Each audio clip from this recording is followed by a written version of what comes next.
Olá pessoal, eu sou Ana Pierre, sou graduanda de Engenharia Civil pela Universidade Federal de Santa Catarina e nesse vídeo vamos continuar nossa playlist de estática. A gente vai falar hoje sobre o momento de uma força em relação a um ponto, ok?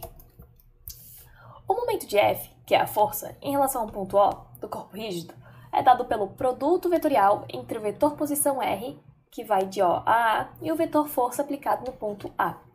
Então eu espero que vocês tenham visto a última aula, porque daí fica bem entendível, né? Acredito que se não tiverem visto vai ser meio complicado.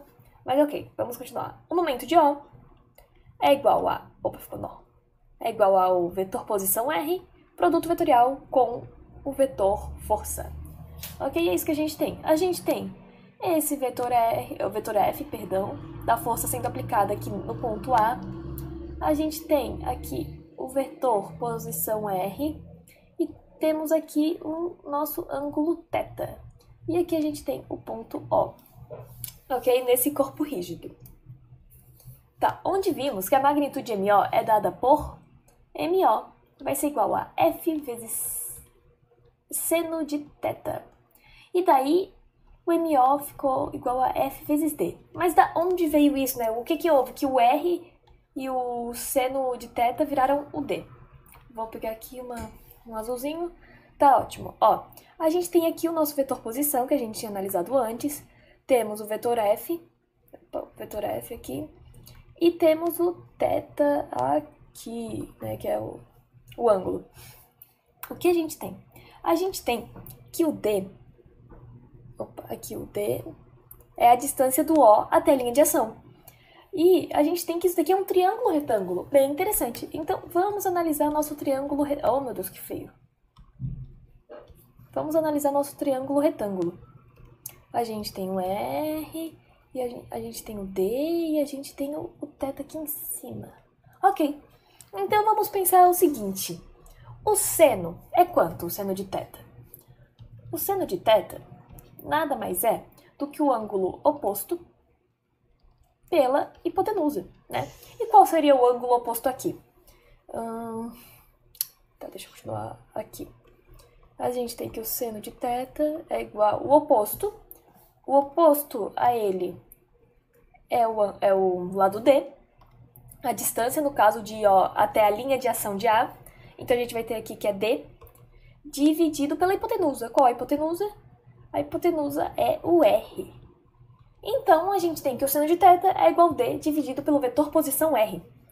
E se a gente jogar o R para o outro lado, a gente tem que D é igual a seno de θ vezes vetor posição R, ok?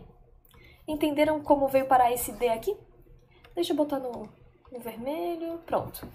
D representa a distância de O até a linha de ação de F. A linha de ação, para quem não se lembra, é isso daqui, ó. Continua até aqui em cima. Beleza? Até a linha de ação de F. O vetor MO também pode ser representado em termos dos vetores cartesianos unitários I, J e K. Lembrando, como é um produto vetorial, né, aqui ó, é representado por um produto vetorial, então pode ser representado desse jeito aqui também. Né, que a gente viu na última aula, então eu não vou explicar de novo pra gente não perder tempo à toa, ok? Mas se vocês tiverem alguma dúvida, podem perguntar em relação a isso. Tá, vamos continuar aqui.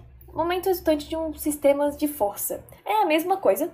A única coisa que muda é que vai ser um somatório, né? Então, por exemplo, tem essa força F2 aqui, tem essa força F1 aqui.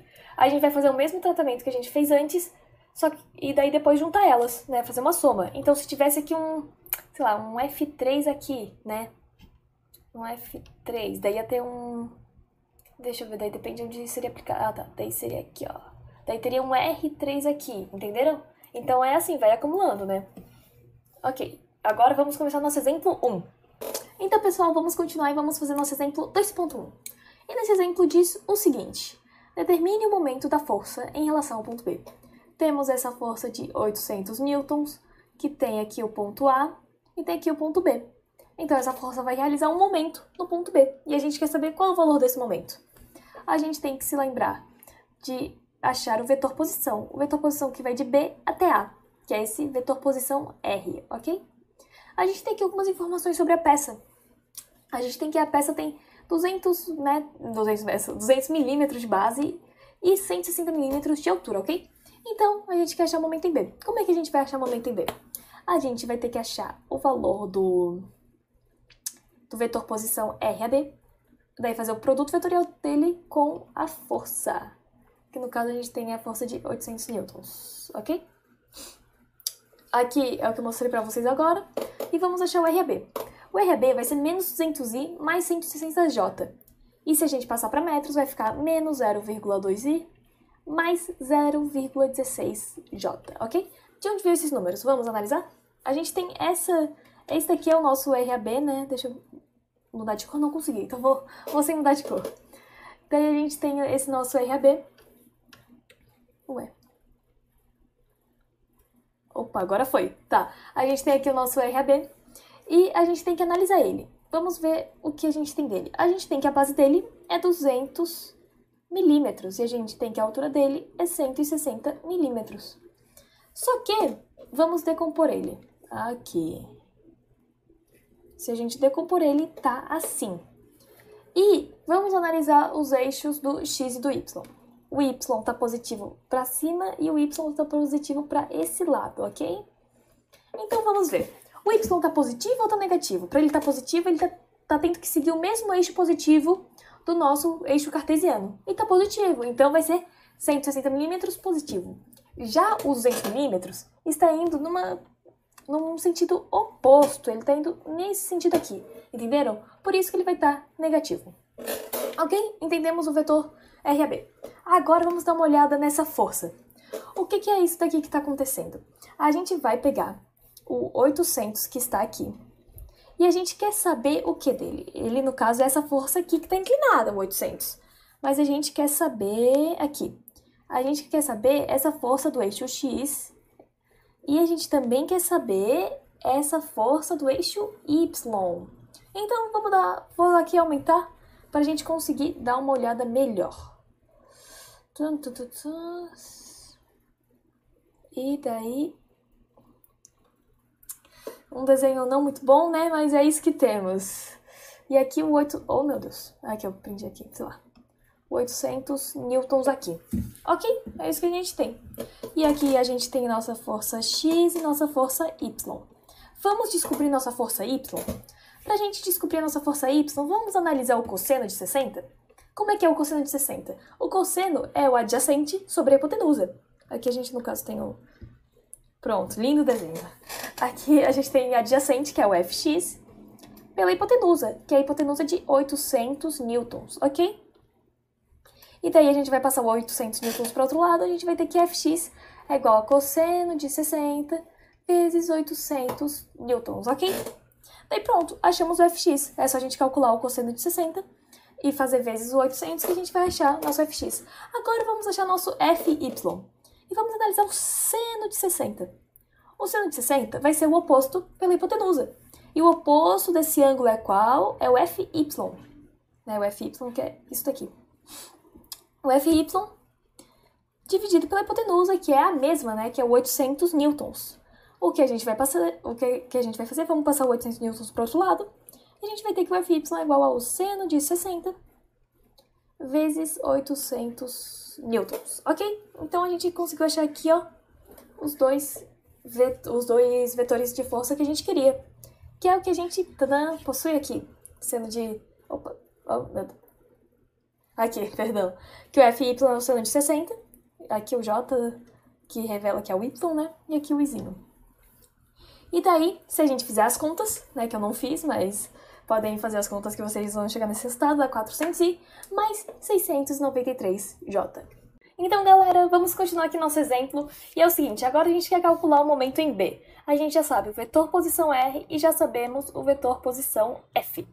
Então, vamos realizar o produto vetorial entre eles. Para começar, o 0,2i vai fazer o produto vetorial com 400i, que é o que a gente obteve aqui.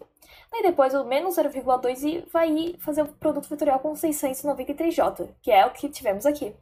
Agora, o 0,16j vai fazer produto vetorial com 400i, e a mesma coisa com 693, que é o que a gente obteve aqui embaixo, ok? E agora a gente vai realizar a conta considerando esse quadro aqui que mostra das unidades cartesianas, ok? Do que acontece quando a gente multiplica no caso quando a gente faz o produto vetorial entre elas. E vamos começar aqui. 0,2i, produto vetorial com 400i. O que acontece quando a gente usa izinho com izinho? Vai dar igual a zero. Então, aqui deu zero. Agora, menos 0,2i, produto vetorial com j. O i e o j dá o quê? Vai dar k. Então, aqui vai sair uma unidade cartesiana k. Aqui o 0,16j produto vetorial com i, j com i vai dar menos k, ok? Então, aqui dá menos k. E o 0,16j, produto vetorial com 693j, j com j vai dar zero. 2 vezes o 693 vezes o kzinho que a gente obteve aqui, mais o 0,16 vezes o 400 vezes o menos k que a gente obteve aqui. E no final, a gente vai ter o menos 136,8k, que é daqui, e o menos 64k, que é daqui. Ok? A gente vai somar eles, porque eles são da mesma coordenada cartesiana, que é o k, e Newton por metro, claro. Não pode esquecer da unidade. E daí, no final, a gente vai ter o seguinte, a gente vai ter menos 202,6k, que a gente vai arredondar para cima, vai virar 203, e daí vai ficar igual a 203 newtons por metro, unidade de momento. E está positivo porque isso daqui é intensidade, né? A gente não quer saber, no caso é um módulo, né? A gente não quer saber o sinal. E o momento em B é perpendicular ao plano e aponta para dentro do quadro. Agora eu vou mostrar para vocês como é que a gente vê como, tipo, se o momento é horário ou se é anti-horário. Você vai pegar a sua mão direita, talvez algum de vocês já conheça essa regra, ela é conhecida como regra da mão direita. E no caso, a nossa força é essa daqui, ela está fazendo esse sentido. E o ponto B está aqui. Então, você vai pegar o seu dedo, você vai pegar o seu dedão, e você vai colocar no mesmo sentido que está a força, que no caso é esse. E você vai fechar, no caso a sua mão, desse jeito, para onde tiver o ponto. Como o ponto está para a direita, eu vou fechar minha mão para a direita, ok? E daí, se você for analisar, você consegue ver que ele está no sentido anti-horário. Então, se você fizer isso, você consegue ver o sentido em que está. E no caso, o sentido anti-horário é o que ele aponta para dentro do quadro, ok? Entendido? Agora vamos para o exemplo 2.2. Bem, galera, vamos continuar aqui nosso exemplo. Esse daqui vai ser nosso segundo exemplo, que diz o seguinte. Determine a resultante dos momentos em relação ao ponto O. A gente tem essa força FA e temos essa força FB. A gente quer saber quanto vai ser o momento que essas duas forças vão gerar no total em relação ao ponto O. A gente tem um vetor posição RA e temos um vetor posição RB, ok? A gente tem que F1, que no caso é FA, é igual a mais 40i mais 20j menos 60k newtons. A gente tem que F2 é igual a 40i menos 30j mais 80k newtons, ok? É isso que temos. E vamos começar. A gente vai ter que o momento em O vai ser igual ao somatório entre as forças com o produto vetorial entre o vetor posição entre elas. O vetor posição delas, no caso, com o ponto O, que é a distância entre os dois, né? O RA é a distância do O até o FA, até o comecinho dela. E o RB é a mesma coisa, que é do ponto O até o começo do FB, que é aqui embaixo. Daí, aqui o que eu falei antes, que é do somatório, né? A gente vai ter que RA é igual a 5i, como vocês podem ver aqui. A única componente que ela tem é do x, ela apenas está em x. Oh, meu Deus, cadê? Aqui, pronto. A gente tem agora o RB, ele é um pouco mais complexo. Ele é o seguinte, ele também é 5i, como vocês podem ver, que ele está aqui dentro dos 5 metros. Porém, ele também tem a coordenada em z, que é o k, de 2 metros. Também temos que ele tem é 2j, na real, é em relação a y. E a gente também tem a coordenada em k, que é 4 metros, né? Que no caso é o nosso kzinho, ok? Até esqueci de falar que é menos 2j, porque o eixo vai para cima, e isso é considerado positivo, enquanto o eixo j dele está indo para baixo, ok? Então agora a gente já sabe o vetor posição RA e o vetor posição RB. E a gente vai ter que o momento de O vai ser o 5i, que é... Calma aí, está bagunçado. O 5i, que é o nosso RA. Isso daqui, que é o nosso F1 ou FA, né? Tanto faz. daí aqui o produto vetorial, mais o 5i menos 2j mais k, que é o nosso RB, produto vetorial com o nosso F2 barra FB, né, que é a mesma coisa. Ou a gente pode apenas realizar fazer isso por determinantes, no caso, isso daqui vai ser essa determinante, e isso daqui vai ser outra determinante, ok? Então, você pode fazer dos dois jeitos, né, que vai estar certo. No caso aqui, a gente vai resolver por determinante, ok? Bem, eu tava pensando se eu ia fazer as determinantes ou não, mas eu decidi fazer. Então, eu vou explicar como é que é o jeito que eu faço. É o seguinte, eu vou pegar essas duas colunas aqui e eu vou replicar elas aqui, ok?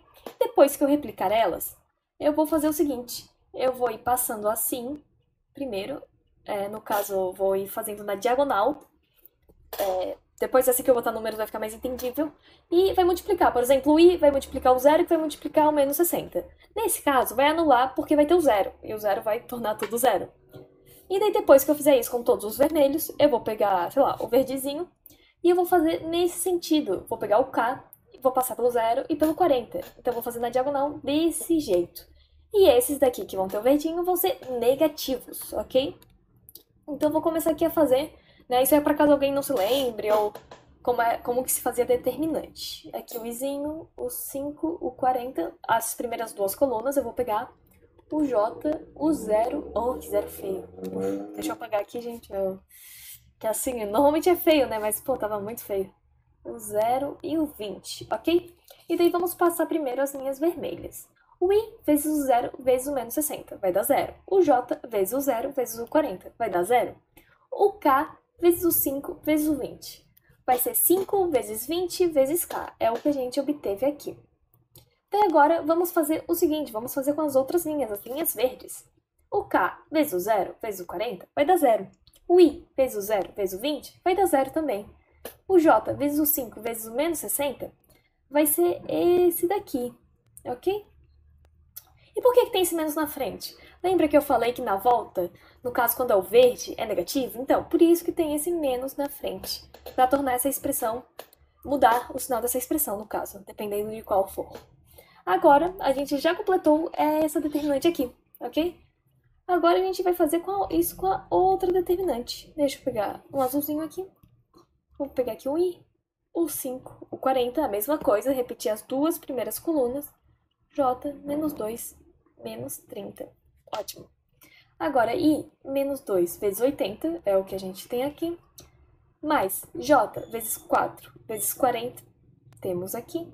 K vezes 5 vezes menos 30 é o que temos aqui. Agora a gente vai pegar o que vai ser negativo, né? O que vai mudar de sinal, no caso. K vezes menos 2 vezes 40, aqui, e aqui o negativo. I vezes 4 vezes menos 30, aqui o negativo. E o J vezes 5 vezes 80, e tem aqui o negativo. Esse método das determinantes é melhor para quem não quiser fazer ou não quiser se lembrar disso daqui, que o izinho vezes o izinho vai dar 0, que o j vezes j vai dar 0, que o i vezes j vai dar k, que o j vezes i vai dar menos k. Então depende muito do que você quer fazer, né? Porque isso é total escolha sua. Se você for fazer pelo outro jeito, que eu fiz no exemplo anterior, vai também dar certo, ok? E daí com isso, se vocês fizerem as contas aqui, vai dar que o momento em O é igual a menos 40i mais 60j mais 30k newtons por metro, ok? Daí aqui, pra gente descobrir o alfa, a gente vai ter o seguinte, que o MOx, que no caso é o nosso menos 40, dividido pelo MO, vai nos dar o alfa, ok? No caso, menos 40 dividido por 180, vai dar um número que a gente vai tirar o arcosseno dele e a gente vai obter o 120,8. Da onde a gente tirou o 78,1? Daqui, ó. Se você pegar, né, lembrem que eu falei, se a gente pegar aqui o i, o j mais o k, a gente botar eles ao quadrado e tirar a raiz deles, a gente vai obter a intensidade no nosso momento de O, ok? E aqui a gente tem o alfa, que a gente descobriu que era 120 graus. A gente também tem a direção do nosso momento. E é isso, galera. Eu espero que vocês tenham entendido. Se ficou alguma dúvida, perguntem nos comentários. É isso.